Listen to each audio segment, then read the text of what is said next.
Hi అండి, నేను మీ Chandrika. Welcome back to Ask Kitchen Wonders. ఇవాళ మన కిచెన్లోని టేస్టీగా పొటాటో కర్రీని చూపించబోతున్నానండి.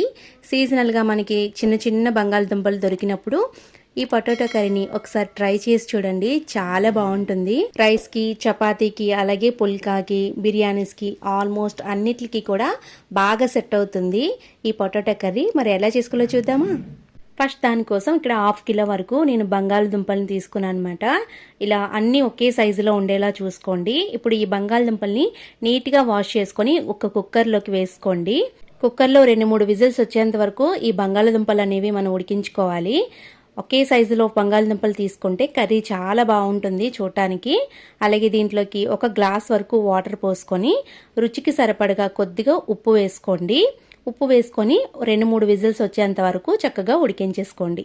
తర్వాత ఒక మిక్సీ జార్ తీసుకోండి. ఇప్పుడు మిక్సీ జార్లోని మనం ఇప్పుడు 1 కప్పు వరకు ఉల్లిపాయలు వేసుకోవాలి. 2 ఉల్లిపాయలని ఇలా పెద్ద ముక్కలుగా కట్ చేసుకొని వేసుకోండి. అలాగే 1 టమాటాని ఇలా పెద్ద ముక్కలుగా కట్ చేసి వేయండి. అలాగే కొద్దిగా జీడిపప్పు 10-15 వరకు వేసుకోండి. ఇప్పుడు ఇది మెత్తగా గ్రైండ్ చేసుకోవాలి, ఫైన్ పేస్ట్లా ఉండాలన్నమాట. చూడండి, ఇక్కడ నేను చూపిస్తున్నాను కదా, ఇలా ఉండాలన్నమాట. ఇలా ఉంటే మనకి కర్రీ బాగా వస్తుంది. ఇప్పుడు బంగాళదుంపలు ఉడికే లేదో చూద్దామండి. చూడండి, మనకి బంగాళదుంపలు ఇలా ఫోర్క్తో గుచ్చితే ఇలా ఉండాలి. మరీ మెత్తగా ఉడికించేసుకోండి, ఇలా ఉంటే సరిపోతుందన్నమాట. ఇప్పుడు బంగాళదుంప మీద పొట్టు మొత్తం తీసేసి ఇలా నీట్గా పెట్టుకోవాలన్నమాట ఒక ప్లేట్లోకి. ఇప్పుడు ఒక్కొక్క బంగాళదుంపకి ఫోర్క్తో మనం లైట్గా డాట్స్ పెట్టుకోవాలి. ఇలా పెట్టడం వల్ల మనం వేసిన మసాలాలన్నీ కూడా చక్కగా లోపల వరకు బాగా వెళ్ళి కర్రీ అయినది చాలా బాగుంటుంది. మొత్తం అన్నిటికీ కూడా ఇలా హోల్స్లా పెట్టుకోండి ఫోర్క్తోని. ఇప్పుడు బంగాళదుంపలన్నీ ఇలా సిద్ధం చేసుకొని పక్కన పెట్టుకోవాలి.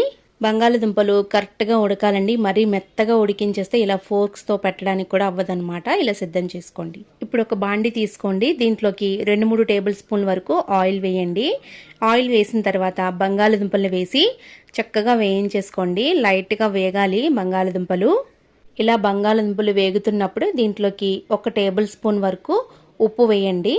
1 టేబుల్ స్పూన్ ఉప్పు, అలాగే 1/2 టీ స్పూన్ పసుపు వేసి వీటిని దోరగా వేయించుకోవాలి. వేయించిన ప్రాసెస్లోనే బంగాళదుంపలు బాగా వేగితే కర్రీ అనేది చాలా పర్ఫెక్ట్గా వస్తుందన్నమాట.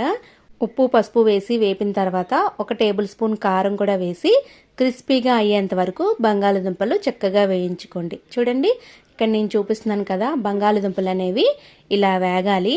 చూసారా, చూడడానికి బాయిల్డ్ ఎగ్స్ ఎలా అయితే ఫ్రై అవుతాయో ఈ బంగాళదుంపలు కూడా ఇలా ఫ్రై చేసుకొని ఒక ప్లేట్లోకి తీసి పక్కన పెట్టుకోవాలండి. మొత్తం అన్ని బంగాళదుంపలు ఇలా ప్లేట్లోకి తీసి పక్కన పెట్టండి. ఇప్పుడు అదే బాండీలోని మరొక 2 టేబుల్ స్పూన్ వరకు ఆయిల్ వేయండి. ఇలా ఆయిల్ బాగా హీట్ ఎక్కిన తర్వాత 1 టేబుల్ స్పూన్ గీ కూడా వేసుకోండి. 1 టేబుల్ స్పూన్ జీలకర్ర, అలాగే 5-6 పచ్చిమిర్చి ఇలా నిలువుగా కట్ చేసుకొని వేయండి. కొద్దిగా కరివేపాకు వేసి వీటిని దోరగా వేయించండి. ఇలా కొద్దిగా వేగిన తర్వాత ముందుగా మనం గ్రైండ్ చేసి పెట్టుకున్న పేస్ట్ మొత్తాన్ని కూడా దీంట్లోకి వేసుకోవాలి. పచ్చివాసన పోయేంత వరకు ఈ ముద్దని మనం బాగా వేయించాలండి ఆయిల్లోని.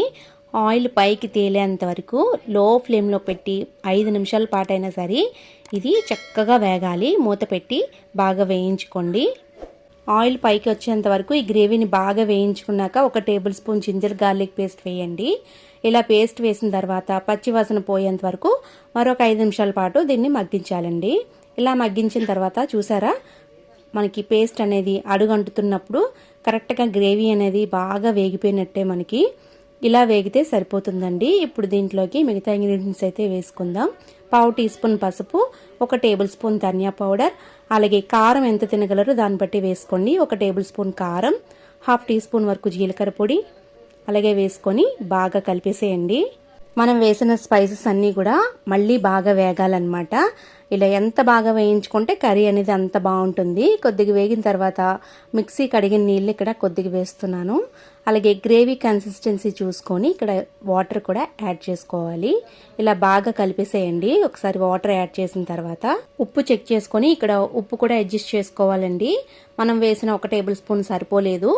1/2 టీ స్పూన్ ఉప్పు వేసి ఒకసారి బాగా కలిపేసి మళ్ళీ దీన్ని బాగా బాయిల్ చేసుకోవాలి. కొంచెం దగ్గర పడాలన్నమాట.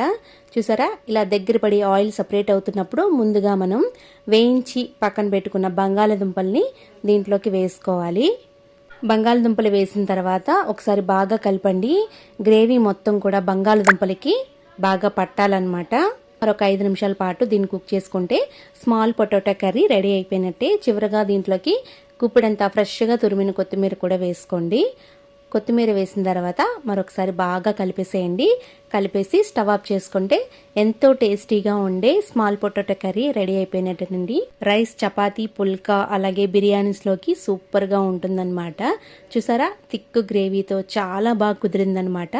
ఒకసారి మీరు కూడా ట్రై చేయండి, చాలా బాగుంటుందన్నమాట. అంత బాగా కుదురుతుంది. ట్రై చేసి మీ ఫీడ్బ్యాక్ని నాతో కింద కామెంట్స్లో కామెంట్ కూడా చేయండి. మరిన్ని టేస్టీ అండ్ సింపుల్ రెసిపీస్ కోసం మన ఆస్క్ కిచెన్ వండర్స్ ఛానల్ని సబ్స్క్రైబ్ చేయండి. Thank you for all.